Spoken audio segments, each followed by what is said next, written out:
Samsung M52 ఇది M52 ఏంది M8OS.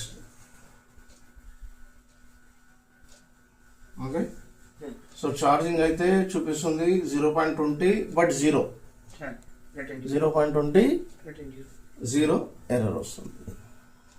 ఓకేనా, ఛార్జింగ్ ఎర్రర్. ఇది థర్మస్టర్ రిలేటెడ్ అన్నమాట. సో ఇక్కడ మనం చూసుకుంటే దీనిలో ఒక థర్మస్టర్ ఇస్తాడు. సో సీసీ బోర్డ్లో ఒక థర్మస్టర్ ఉంటుంది. ఓకేనా, సీసీ బోర్డ్లో సో ఆల్రెడీ ఇక్కడ థర్మస్టర్ని రిమూవ్ చేయడం జరిగింది. కనిపిస్తుందా? రిమూవ్ చేసేసి ఉంది కదా థర్మస్టర్. సో ఈ థర్మస్టర్ వచ్చేసి మనం రీప్లేస్ చేయాలా, మస్ట్ అండ్ షుడ్. సో ఒక 100K రెసిస్టర్, ఒక 100K రెసిస్టర్ అనేది మనం వేయాలి. దీనిలో 2 టైప్స్ ఉంటాయి. స్కీమాటిక్ లో సపోర్ట్ ఇస్తాడో లేదో చూద్దాం.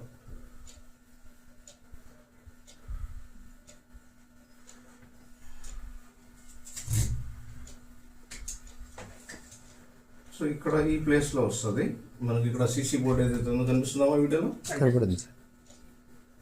సో ఈ ప్లేస్ లో వస్తుంది. సో ఆల్రెడీ ఎవరు రిమూవ్ చేసేసారు.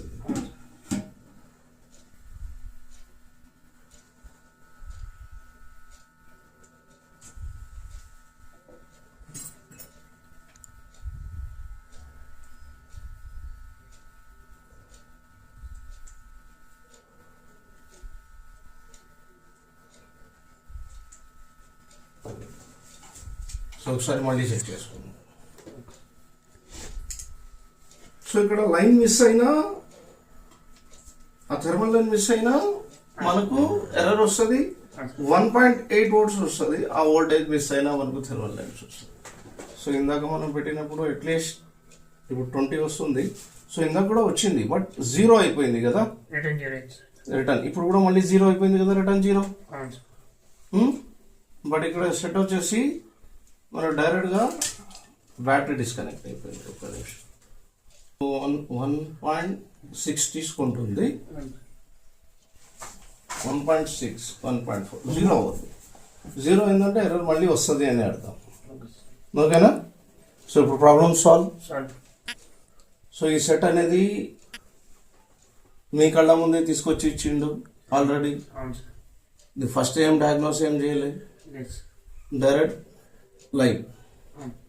సో ఇది 100K రెసిస్టర్ ఉంటుంది. So 100K resistor must and should. అది ఇన్ కేస్ రెసిస్టర్ మనం చేంజ్ చేసినా రాలేదంటే ఆ లైన్ జిఆర్, ఆ లైన్ వోల్టేజ్ చెక్ చేసుకోవాలి. సో సింపుల్, ఖాళీ చిన్న దానికి దీనికి మనం 800 to 1500 దాకా చార్జ్ చేయవచ్చు.